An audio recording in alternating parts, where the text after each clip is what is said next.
नमस्कार मित्रांनो, स्वागत आहे तुमचं आपल्या स्टडी फर्स्ट MPSCच्या यूट्यूब चॅनलवर। ह्या व्हिडिओमध्ये आपण अंतरकाळ वेग या संदर्भात जे महत्त्वाचे पॉइंट्स रिव्हिजन बेसिसवर आपण लक्षात घेणार आहोत, कारण येणाऱ्या एक्झामसाठी आपल्याला या पॉइंटची चांगल्या प्रकारे रिव्हिजन असणं गरजेचं आहे। अंतरकाळ वेग संबंध याच्यामध्ये आपल्याला लक्षात ठेवायचं की अंतर बरोबर वेग गुणिले वेळ, म्हणजे टी म्हणजे टाइम, व्ही म्हणजे वेग, डी म्हणजे डिस्टन्स। हा फॉर्म्युला आपल्याला सर्वांना माहित आहे, परंतु काही वेळा हा जशाचा तसा वापर होत नाही। याच्यामध्ये वेगवेगळ्या अँगलनी आयोग प्रश्न विचारतो। त्या संदर्भात ते प्रश्नही आपण समजून घेऊ आणि सुरुवातीला त्याचे बेसिक जे फॉर्म्युला आहेत ते सुद्धा या ठिकाणी लक्षात घेऊया।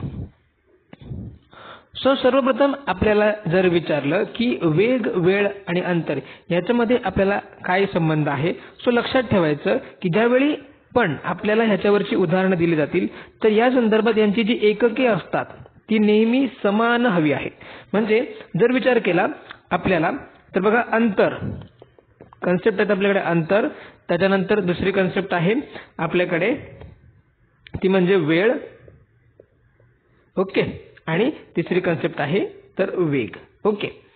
तर या ठिकाणी जर अंतर आपल्याला किलोमीटर मध्ये दिलं असेल तर वेळ आपल्याला कशामध्ये पाहिजे, तासामध्ये पाहिजे, ठीक आहे। आणि मग या ठिकाणी आपल्याला वेग कशामध्ये दिला असतो तर किलोमीटर प्रति तास, ठीक आहे। जर उदाहरण दिलं तर आपल्याला एकतर जी एकके असणार आहे ती ह्याच युनिटमध्ये पाहिजेत, अदरवाईज दुसरं दिलं जर अंतर आपल्याला मीटर मध्ये दिला असेल तर वेळ आपल्याला सेकंद मध्येच पाहिजे, आणि या ठिकाणी वेगाचा जो कन्वर्जन होतं ते म्हणजे मीटर प्रति सेकंद होतं, ठीक आहे। मग बघा, युनिट ही जर म्हणजे बघा, समजा आपण याला एक नाव दिलं आणि ह्याला दोन नाव दिलं तर एकतर एक या ग्रुप मधलीच युनिट सेम पाहिजेत, एकतर जर अशी मिसमॅच असतील तर ते आपल्याला कन्वर्जन करून घ्यावं लागतं। मग त्यासाठी लक्षात काय आपण ठेवायचं की जर आपल्याला बघा 1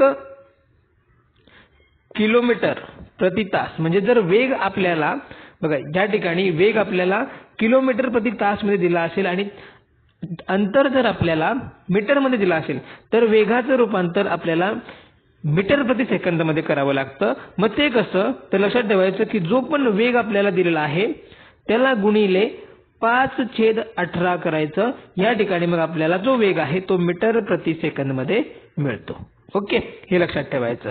आणि जर आपल्याला बघा वेग जो आहे तो मीटर प्रति सेकंद मध्ये दिलेला आहे, मीटर प्रति सेकंद मध्ये दिला, बरोबर, आणि जर अंतर जे आहे ते किलोमीटर मध्ये दिलेलं आहे तर या ठिकाणी आपल्याला जो दिलेला वेग आहे त्याला गुणिले 18/5 करायचं, त्यावेळी आपल्याला तो किलोमीटर प्रति तासामध्ये वेळ मिळतो। किंवा मग आपण काय करू शकतो, जर आपल्याला अंतर जे आहे हे किलोमीटर मध्ये दिलेलं असेल तर त्याचं मीटर मध्ये कन्वर्जन करू शकतो, म्हणजे 1 किलोमीटर बरोबर किती होतं तर 1000 मीटर होतं।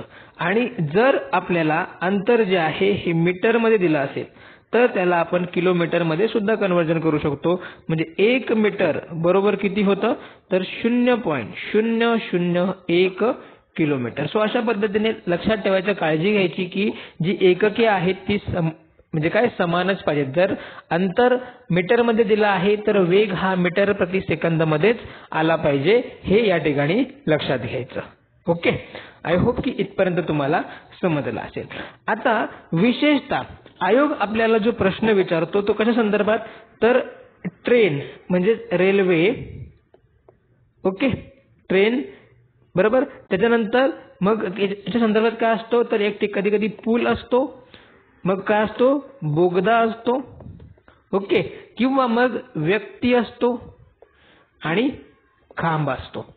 लक्षात घ्यायचं, जर ट्रेन किंवा मग इतर ट्रेन सुद्धा असते, दुसरी ट्रेन पण असते, ओके। मग कधी कधी आपल्याला काय दिलेलं असतं तर ज्या संदर्भात ट्रेन, पूल, बोगदा आणि जर ट्रेन असेल तर या ठिकाणी आपल्याला डिस्टन्स घेताना म्हणजे अंतर घेताना त्यात पहिल्या ट्रेनची लांबी सुद्धा घ्यावी लागते आणि दुसरा जो पूल, बोगदा, ट्रेन याची सुद्धा लांबी आपल्याला कन्सिडर करावी लागते। परंतु ज्यावेळी व्यक्ती किंवा खांब यांचा उल्लेख होतो त्यावेळी त्यांची लांबी आपल्याला ही 0 कन्सिडर करावी लागते, म्हणजे ती लांबी घेता येत नाही। उदाहरणार्थ जर आपल्याला आयोगाने विचारलं की एक ट्रेन एका पुलाला म्हणजे समजा 500 मीटर लांबीची रेल्वे 250 मीटर लांबीच्या पुलाला काही सेकंदामध्ये पार करते, तर म्हणजे काही वेगामध्ये एका पर्टिक्युलर वेगात पार करते, तर त्यावेळी त्या पुलाला पार करण्यासाठी लागणारा वेळ किती असेल? मग या ठिकाणी आपल्याला रेल्वेची लांबी 500 मीटर कन्सिडर करावीच लागेल, त्याच प्रकारे त्या पुलाची लांबी सुद्धा कन्सिडर करावीच लागेल. म्हणजे या ठिकाणी 500 प्लस 250 सो एकूण जो अंतर आहे डिस्टन्स हा यांच्या दोघांचा ऍडिशन होऊन तो किती होतो? 750 होतो. हे आपण ऑलरेडी माहित आहे, फक्त आपण या ठिकाणी रिव्हिजन करतोय. ओके. मग बघा, व्यक्ती संदर्भात जर आपण बघितलं म्हणजे एक 500 मीटर लांबीची ट्रेन एका व्यक्तीला समजा 40 किलोमीटर प्रति तास ओके या वेगाने काय करते? त्याला ओलांडते. तर त्या व्यक्तीला ओलांडण्यासाठी रेल्वेला किती वेळ लागेल असा जर प्रश्न आयोगाने विचारतो, तर मग त्या ठिकाणी जो डिस्टन्स आहे तो फक्त आपल्याला या रेल्वेची लांबी कन्सिडर करावा लागतो आणि व्यक्तीची लांबी आपल्याला 0 घ्यावी लागते. आणि मग जर आपल्याला दिलेलं आहे 40 किलोमीटर, आता जर ही जी रेल्वेची लांबी ही 500 मीटर आपल्याला दिली, बरोबर, मग त्या ठिकाणी वेग जर किलोमीटर प्रति तास आहे, तर आपल्याला काय करावं लागेल? ते त्याला कन्वर्ट करावं लागेल. कशामध्ये? सो आपण कन्वर्ट करू शकतो 5/18 गुणिले दिलेला जो वेळ आहे तो होईल मीटर प्रति सेकंद मध्ये. या ठिकाणी मीटर आणि मीटर प्रति सेकंद हा इथे युनिट सेम होईल आणि मग या ठिकाणी आपल्याला टी सुद्धा कशामध्ये मिळेल? सेकंदामध्ये मिळेल. सो अशा पद्धतीने हे या ठिकाणी लक्षात ठेवायचं. ओके. सो ही पहिली कन्सेप्ट झाली, हे लक्षात ठेवायचं. आता आपल्याला पुढे काय लक्षात ठेवायचं आहे? समजा आपल्याला दिलेला आहेत 2 ट्रेन. ओके. सो 2 ट्रेन, समजा एक ट्रेन आहे आणि दुसरी ट्रेन आहे. लक्षात घ्या, एक ट्रेन आणि दुसरी ट्रेन ही जर बघा कधीही लक्षात ठेवायचं एकाच दिशेने जात असतील, बघा एकाच दिशेने जात असतील तर त्या ठिकाणी वेगांची वजाबाकी होते. वेगांची काय होणार? वजाबाकी. म्हणजेच आपल्याला सांगितलं की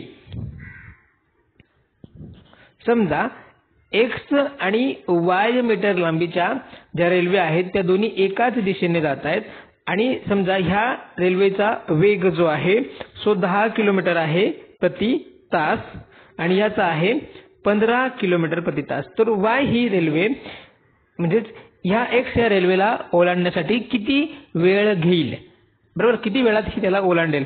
या ठिकाणी काहीच करायचं नाही, आपल्याला माहिती आहे सूत्र आपल्याला डी बरोबर टीव्ही म्हणजे डिश टीव्ही. ठीक आहे. सो डिस्टन्स या ठिकाणी काय दिली तर 2 रेल्वे दिल्या, त्यामुळं एक्स आणि वाय म्हणजे 2 रेल्वेंच्या लांबींची बेरीज या ठिकाणी होणार. त्यानंतर टी तसाच राहणार. आता लक्षात काय ठेवायचं की या ठिकाणी वेगांची काय होते? वजाबाकी. मग ज्या रेल्वेचा स्पीड जास्त असतो व्ही फास्ट वजा व्ही स्लो अशा पद्धतीने. आणि जर हे डिस्टन्स मीटर मध्ये दिलं असेल, ओके, हे अंतर मीटर मध्ये दिलं असेल तर या ठिकाणी आपल्याला त्याला काय करावं लागेल? 5/18 ने गुणावं लागेल. पण जर हे डिस्टन्स समजा लक्षात घ्यायचं की आपण समजा किलोमीटर डिस्टन्स जर या ठिकाणी होत आहे, याच्या ट्रेनची लांबी आहे 500 मीटर, या ट्रेनची लांबी 500 मीटर होते, बरोबर. सो 500 आणि 500 किती होतो? 1000 मीटर. सो या ठिकाणी आपण त्याला 1 किलोमीटर सुद्धा लिहू शकतो. मग या ठिकाणी ह्या जे वेग आहेत त्यांचं कन्व्हर्जन करायची आवश्यकता लागत नाही, हे सुद्धा या ठिकाणी लक्षात ठेवायचं. ह्याच्यावरची उदाहरणं सुद्धा आपण बघूयात. ओके. त्यानंतर जर आपल्याला सांगितलं की जर 2 रेल्वे, बघा लक्षात घ्या, 2 रेल्वे एकमेकांच्या विरुद्ध दिशेने जात आहेत, बरोबर, एकमेकांच्या विरुद्ध दिशेने जात आहेत, तर त्या एकमेकींना ओलांडण्यासाठी किती वेळ घेतील किंवा किती बरोबर हे लक्षात ठेवायचं, किती वेळ घेतील हे लक्षात ठेवणं. मग या ठिकाणी काय होणार तर वेगांची बेरीज होणार. ओके. तर लक्षात ठेवा एकाच दिशेने असा जर कीवर्ड आला तर त्या ठिकाणी वजाबाकी. ओके. आणि जर विरुद्ध दिशेने असा जर कीवर्ड आला तर त्या ठिकाणी वेगांची काय होते तर बेरीज होते. ओके. या ठिकाणी लक्षात ठेवायचं. मग जर इथे सूत्र कसं बनतं तर डिस्टन्स बरोबर टी गुणिले व्ही. तर डिस्टन्स काय होतो तर 2 ट्रेनच्या लांबींची बेरीज बरोबर टी म्हणजेच आपण टी काढायचा आहे आपल्याला. तर या ठिकाणी मग कोणताही घ्या, पहिल्या ट्रेनचा वेग प्लस दुसऱ्या ट्रेनचा वेग, अशा पद्धतीने आपल्याला हे दुसरं मिळून जातं. हे या ठिकाणी लक्षात ठेवायचं आहे. ओके, ही तुमची रिव्हिजन झाली असेल. त्यानंतर नेक्स्ट लक्षात ठेवायचा महत्त्वाचा मुद्दा आहे. बघा दोन ट्रेन एकाच दिशेने जातात. दोन ट्रेन एकाच दिशेने जातात, परंतु त्यांचा वेळ भिन्न असते. वेळ ही कशी असते तर भिन्न भिन्न असते. दोन ट्रेन या एकाच दिशेने जातात, परंतु त्यांच्या निघण्याच्या वेळा ज्या कशा असतात तर भिन्न असतात. सो त्या ठिकाणी आपल्याला काय करावं लागेल, सो हे आपण लक्षात घ्या. बघा या ठिकाणी वेळ बरोबर आपल्याला वेळ काढायचा असेल, वेळ तर लक्षात ठेवायचं वेळ बरोबर पहिल्या गाडीचा वेग म्हणजे पहिल्या गाडीचा वेग गुणिले जो त्यांच्या वेळेतील फरक असतो, वेळेतील फरक. सो आता लक्षात घ्यायचं या ठिकाणी सुद्धा जे युनिट असतात ते सेम पाहिजेत. भागिले काय करायचं तर जी गाडीचा वेग जास्त आहे व्ही फास्ट आणि ज्या वजा गाडीचा वेग कमी आहे अशा पद्धतीने करायचं. सो या ठिकाणी जर वेग जो आहे लक्षात घ्या, वेग जर किलोमीटर प्रति तास मध्ये दिला असेल तर वेळ सुद्धा वेळेचा फरक जर मिनिटात येतोय तर त्याला आपण तासामध्ये कन्वर्ट करायला लागेल. समजा वेळेचा फरक येतो 15 मिनिटं बरोबर, तर भागिले त्याला काय करायचं 60 मिनिटं. ओके, म्हणजे आपल्याला काय मिळेल तर या ठिकाणी आपल्याला त्या तासामध्ये त्याचं कन्वर्जन होऊन जाईल. सो ठीक आहे, म्हणजे बघा आपल्याला सूत्र माहित असतं, सगळ्या गोष्टी माहित असतात, परंतु ह्याची कन्वर्जन करायला आपण विसरतो. त्यामुळं एक तर उत्तर येत नाही किंवा मग आलं तरी पण ते ऑप्शनमध्ये आपल्याला सापडत नाही, मग आपण कन्फ्यूज होतो. ओके, कारण थोडंसं ते वेगळं येतंय, हे या ठिकाणी लक्षात घ्या. सो ही चूक इथे करायची नाहीये. ओके, त्यानंतर आपल्याला जर अंतर विचारलं की किती अंतरावर त्या रेल्वे एकमेकांना भेटतील, बघा किती वेळात ते एकमेकांना भेटतील विचारलं तर वेळ काढताना पहिला वेग गुणिले वेळेतील फरक, किती अंतरावर एकमेकांना भेटतील असं जर विचारलं तर यासाठी आपल्याला दोन फॉर्म्युले येतात. पहिला म्हणजेच काय तर दिलेल्या वेगांची लसावी काढायची आणि गुणिले काय करायचं त्यांच्यामध्ये असलेला वेळेतील फरक. ओके, आणि मग पुन्हा लक्षात ठेवायचं वेळेतील फरक जर मिनिटांमध्ये असेल तर त्याला तासामध्ये कन्वर्ट करायचं. ओके, त्यानंतर ह्याच ठिकाणी दुसरा जो फॉर्म्युला आहे तो पण लक्षात ठेवायचा. लसावी जर आपल्याला काढताना जमत नसेल तर बघा या ठिकाणी काय करायचा वेगांचा गुणाकार करायचा आणि भागिले काय करायचं जो वेग जास्त आहे वजा जो वेग कमी आहे त्यांची वजाबाकी करायची गुणिले वेळेतील फरक या ठिकाणी काढायचा. सो अशा पद्धतीने ह्याला हे इथे लक्षात ठेवायचं. त्यानंतर याच्यामध्ये एक महत्वाची कन्सेप्ट जी आपल्याला येते ती या ठिकाणी लक्षात ठेवायची, ती म्हणजे बघा तर सरासरी वेग काढायला आपल्याला विचारतात. ओके, मग या ठिकाणी सरासरी वेग याच्या दोन पद्धती आहेत. पहिलं म्हणजे बघा आपल्याला जर दोन वेग दिलेत, दोन वेगळे या ठिकाणी वेग दिले असतील आणि त्यांच्यातलं अंतर प्रत्येक वेळी समान असेल, म्हणजेच काय समजा आपल्याला दिलं की ए हा व्यक्ती मुंबई ते पुणे 40 किलोमीटर प्रति तास या वेगाने जातो आणि पुन्हा पुणे ते मुंबई हा 60 किलोमीटर प्रति तास या वेगाने येतो, तर त्याचा सरासरी वेग किती. ठीक आहे, मग आपल्याला या ठिकाणी दोन वेग दिलेत V1 आणि V2 हे लक्षात घ्यायचं. तर आणि अंतर जे सेम आहे मग या ठिकाणी आपल्याला सरासरी वेग बरोबर 2 गुणिले बघा पहिला वेग गुणिले दुसरा वेग भागिले या वेगांची बेरीज. सो ज्यावेळी ह्या सूत्रामध्ये आपण किमती टाकून याला सोडवतो आपल्याला दोन वेगवेगळे वेग असतील तर त्यांच्यातला सरासरी वेग आपल्याला मिळून जातो. हे या ठिकाणी लक्षात ठेवायचं. आणि लक्षात घ्या की जर 3 वेग दिलेत बघा 2022च्या पूर्व परीक्षेमध्ये ह्यावर प्रश्न आयोगाने विचारलेला आहे.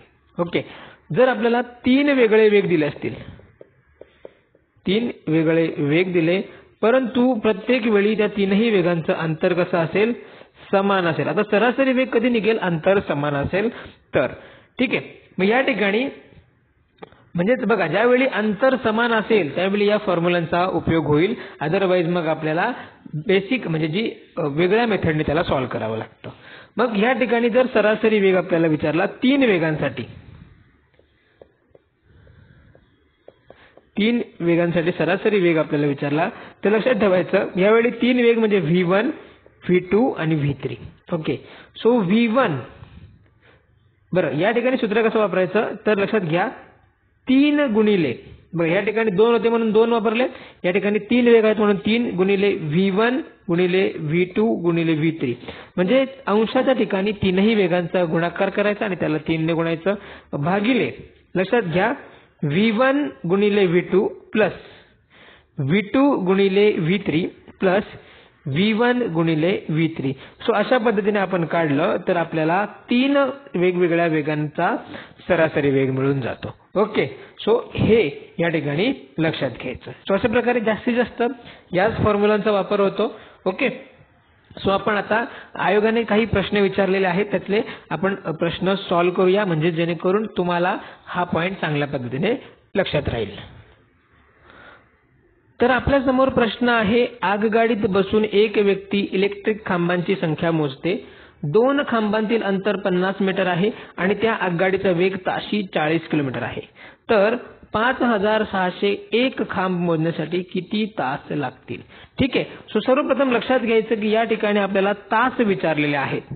ओके, मग आता बघा लक्षात घ्या की जर एक व्यक्ती आगगाडीत बसून खांबांची काय म्हणतो इलेक्ट्रिक खांबांची संख्या मोजते, बरोबर. म्हणजेच काय तर सुरुवातीला समजा ह्या एक खांबाजवळ ते आगगाडी आहे आणि इलेक्ट्रिक खांबांची संख्या मोजते. तर आपल्याला काय सांगितलेलं आहे की 2 खांबांमधील अंतर हे 50 मीटर आहे. ओके, 2 खांबांमधील अंतर हे 50 मीटर आहे, बरोबर. आणि त्या आगगाडीचा जो वेग आहे, आगगाडीचा वेग हा 40 किलोमीटर प्रति तास आहे. आणि असे एकूण किती खांब आहेत बरं? असे एकूण 5601 खांब आहेत.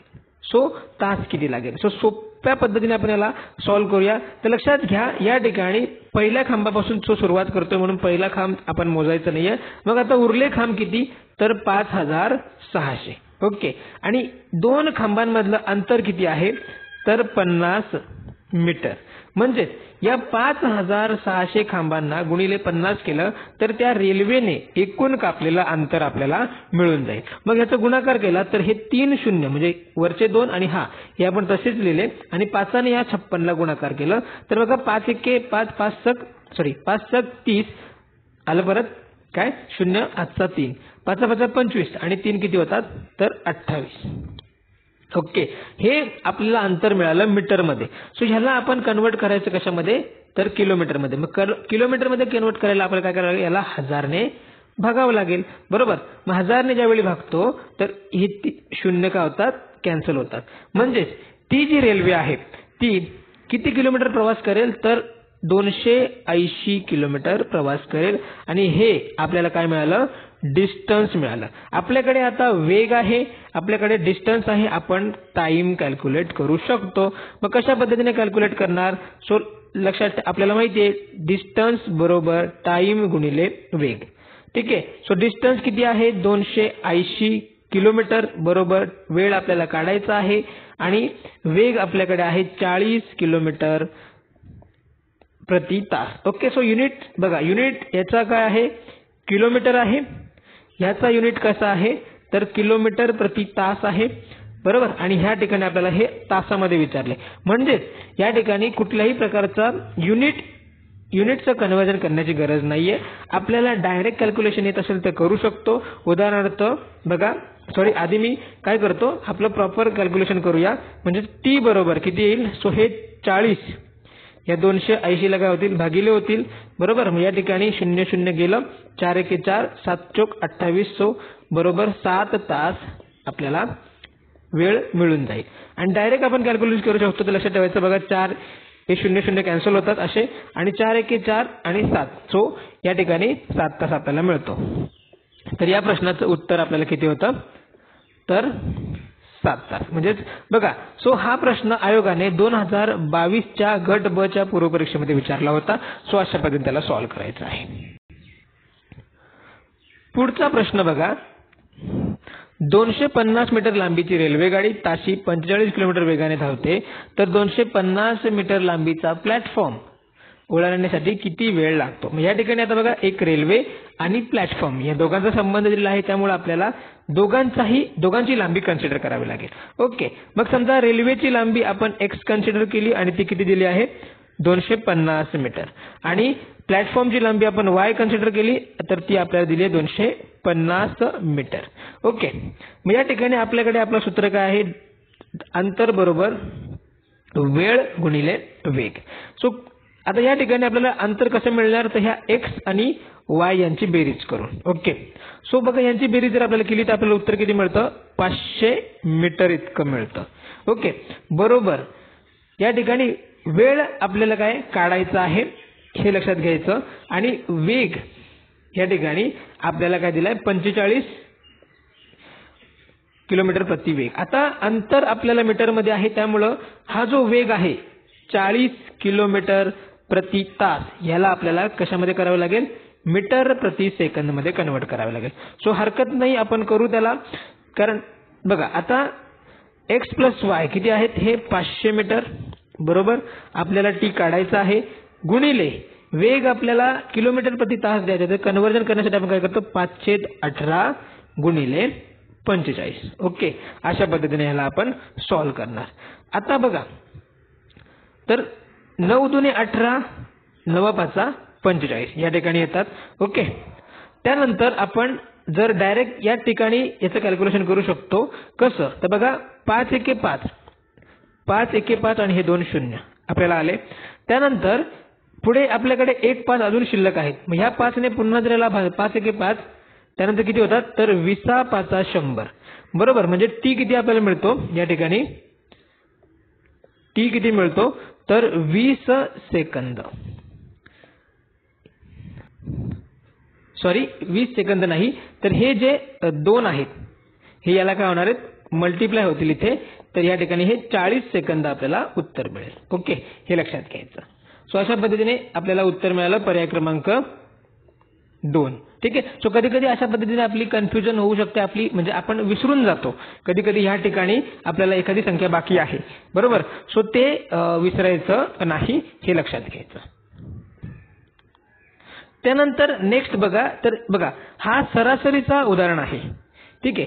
एक माणूस मुंबईहून पुण्याला 4 किमी प्रति तास या वेगाने जातो आणि 6 किलोमीटर प्रति तास वेगाने परत येतो तर त्यांचा सरासरी वेग किती. आणि हा सुद्धा 2022च्याच गट ब च्या पूर्वपरीक्षेमध्ये विचारलेला आहे. म्हणजेच बघा अंतर वेग काळ संबंधांवर 2 प्रश्न आयोगाने विचारले होते म्हणून येणाऱ्या एक्झाम मध्ये सुद्धा हा टॉपिक आपल्याला हायलाइट करून ठेवायचा आहे प्रश्न येणारच.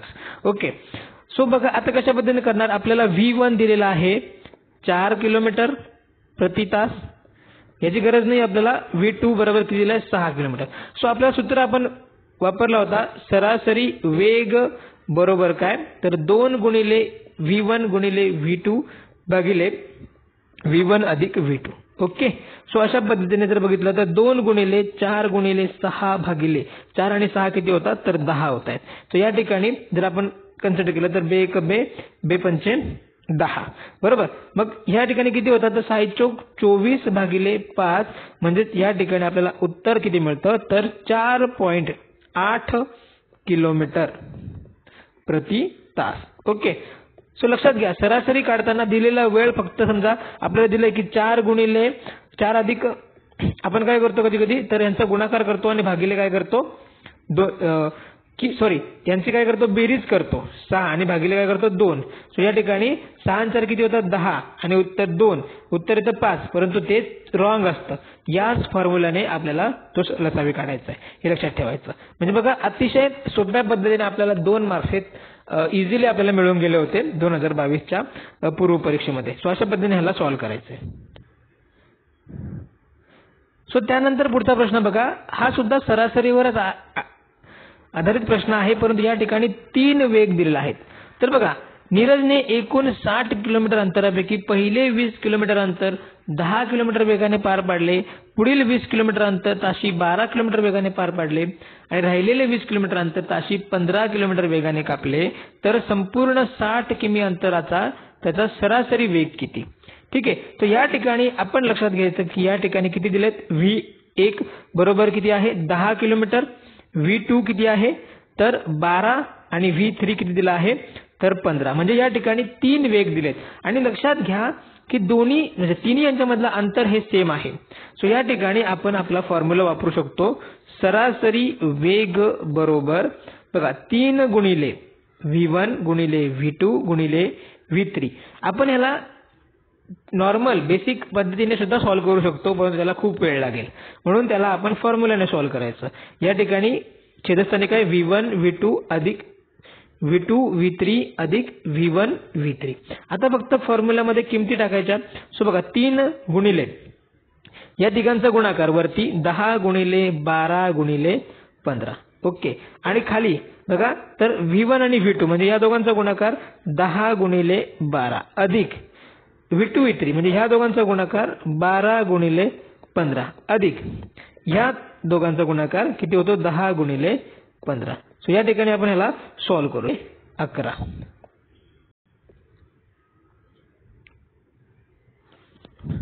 त्यानंतर जर आपण ह्याला पुढे सॉल्व्ह केलं तर बघा हे 3 गुणिले 10 किती होत आहेत? या ठिकाणी 30 होत आहेत, बरोबर. त्यानंतर या ठिकाणी मी 12 आणि 15 हे तसेच लिहिले. सो पुन्हा यांचं जर गुणाकार केलं बघा 10 गुणिले 12 आपल्याला किती मिळतात? 120 अधिक बघा 12 गुणिले 15 यांचा जर गुणाकार केला आपल्याला किती मिळतात? 180 आणि 10 गुणिले 15 हे 150 होत आहेत. ओके. सो हे या ठिकाणी तसेच ठेवले. बघा 30 गुणिले 12 गुणिले 15 किंवा आपण या ठिकाणी या 12 आणि 15चा गुणाकार करू शकतो काय? 180. ओके. आणि यांची जर आपण बेरीज केली तर बघा 120 आणि 180 याचं उत्तर किती येतं? 300 प्लस हे 150 किती होतात? 450 होत आहेत. ओके. मग या ठिकाणी आता आपण काय करणार? सो हे 0 गेला 0 गेला. त्यानंतर 9 ने 45 ला भाग दिला तर 9 5 45 आणि 9 दुने 18. 5 ने या 30 ला भाग दिला तर 5 30. सो या ठिकाणी आपल्याला उत्तर जे मिळतं ते म्हणजे किती? तर 6 दुने 12 तास हा त्याचा सरासरी वेग आहे. ओके. जर आपण बघा तीनही वेगांची बेरीज केली म्हणजे जर आपण 10 अधिक 12 अधिक 15 केलं आणि त्याला भागिले 3 केलं तर मग उत्तर आपल्याला वेगळं मिळेल. म्हणजे बघा किती? तर 10 आणि 15 किती होतात? 25. 25 आणि 2 27. 37. 37 भागिले 3 जर आपण केले तर बघा 3 एके 3 त्यानंतर 7 3 दुने 6 3 दुने 6 1 राहिला 0.2 शून्य घेतला 3 त्रिक 9 3 त्रिक 9 12.33. ठीक आहे. सो कधी कधी आपण अशा पद्धतीने सॉल्व्ह करू शकतो, बरोबर, परंतु हे रॉंग होतं. ठीक आहे. सो ह्या फॉर्म्युला वापरून याला आपण सॉल्व्ह करायचं आहे. सो हे प्रॉपरली लक्षात घ्या. त्यानंतर पुढचा प्रश्न लक्षात घ्या. हा सुद्धा अंतर वेळ आणि वेग याच्याशी संबंधित आहे. तर बघा एक कामगार त्याच्या घरापासून कारखान्यात पोहोचण्यासाठी ताशी 5 किलोमीटर गतीने चालला तर तो 3 मिनिटे उशिरा पोहोचतो. जर तो ताशी 6 किलोमीटर गतीने चालला तर 7 मिनिटे लवकर पोहोचतो. तर त्याचे घर आणि कारखाना यातील अंतर किलोमीटर मध्ये निवडा. सो याच्या संदर्भात आपण हा फॉर्म्युला बघितलेला आहे. तर या ठिकाणी बघा आपल्याला वेग दिलेला आहे. समजा v स्लो किती दिला? तर 5 किलोमीटर प्रति तास आणि v फास्ट आपल्याला किती दिला आहे? तर 6 किलोमीटर. याच्यामध्ये आपल्याला वेळेतील फरक किती मिळतो? जर तो 5 किलोमीटर या वेगाने जातो तर 3 मिनिटे उशिरा पोहोचतो. म्हणजे या ठिकाणी +3 आणि म्हणजे जेवढा वेळ समजा टी जेवढा वेळ आहे लागतो त्याला नॉर्मली, बरोबर. सो तो 5 किलोमीटर वेगाने चालतोय तर 3 मिनिटे उशिराने पोहोचतो आणि 6 किलोमीटर या गतीने जातो तर तो 7 मिनिटे लवकर पोहोचतो. म्हणजे या ठिकाणी T - 7, बरोबर. मग बघा म्हणजे मूळ टी जो आहे ह्याच्या आधी किती, जर तो 5 वेगाने गेला तर 3 मिनिटं उशिरा पोहोचतो आणि जर 6च्या वेगाने गेला तर तो 7 मिनिटं लवकर पोहोचतो. म्हणजे हा जो आहे हा वेळेतला फरक आहे तो किती आहे तर 10 मिनिटं वेळेचा फरक आहे. ओके. मग या ठिकाणी आपण जो फॉर्म्युला बघितला होता बघा हा कोणता वापरणार तर अंतर बरोबर बघा तर वेगांचा गुणाकार भागिले व्ही फास्ट वजा व्ही स्लो गुणिले वेळेतील फरक. ओके. मग अशा पद्धतीने आपण ह्याला सॉल्व्ह करूया. मग आता वेगांचा गुणाकार जर आपण बघितला तर वेगांचा गुणाकार पहिला वेग आहे 5, दुसरा वेग आहे 6. वेगांमधील फरक किती येतो तर 1. बरोबर. आता आपल्याला तासामध्ये सांगितलेलं आहे. मग वेळेचा फरक किती मिळतोय 10 मिनिटं मिळतोय. भागिले याला काय करायला लागेल 60 करावं लागेल तेव्हा आपल्याला तो तासामध्ये फरक मिळेल. सो या ठिकाणी आपण ह्याला सॉल्व्ह करूया. ओके. सो बघा 0 0 गेला, 6 गेला, उरतायत फक्त आपल्याकडे 5. म्हणजेच बघा तर आपल्याला प्रश्न काय विचारलेला आहे तर त्याचं घर आणि कारखाना याच्यामधील जे अंतर आहे ते किती आहे तर 5 किलोमीटर इतकं त्याचं घर आणि कारखाना यामधील अंतर आहे. हे आपण लक्षात ठेवायचं. सो अशा पद्धतीने आपण ह्या अंतरकाळ वेग यावर संबंधित काही प्रश्नांची आयोगाने विचारलेल्या प्रश्नांची उत्तरं सॉल्व्ह केलेली आहेत. सो आय होप की तुम्ही सुद्धा चांगल्या प्रकारे हे समजून घेतलंय आणि येणाऱ्या एक्झामसाठी हे फॉर्म्युले तुम्ही नोट डाऊन करून घेतलेत आणि हे पाठ करून घ्यायचे. कारण येणाऱ्या एक्झाममध्ये आपण जर म्हणजे रेग्युलर मेथडने सॉल्व्ह करायला गेलो तर वेळ लागतो. पण हे जर फॉर्म्युले आपण टाकून सॉल्व्ह केलं तर लवकर आपले उत्तरं येऊ शकतात आणि तेवढा वेळ आपण दुसऱ्या उदाहरणांसाठी देऊ शकतो. सो आय होप की तुम्ही हे चांगल्या प्रकारे समजून घेतलं असेल आणि ह्या आंतरकाळ संबंधासंदर्भात काही ज्या अडचणी जर तुम्हाला असतील तर त्या दूर व्हायला मदत झाली असेल. सो व्हिडिओ तुम्हाला आवडला असेल तर नक्की लाईक करा आणि आतापर्यंत तुम्ही आपल्या स्टडी फर्स्ट MPSCच्या YouTube चॅनलला सबस्क्राईब केलं नसेल तर नक्कीच सबस्क्राईब करून घ्या आणि बेल आयकॉनला हिट करा जेणेकरून जे पण आपल्या लेक्चरचे नोटिफिकेशन असणार आहे ते तुम्हाला त्वरित मिळतील. सो या ठिकाणी आपण थांबतोय. Thank you very much.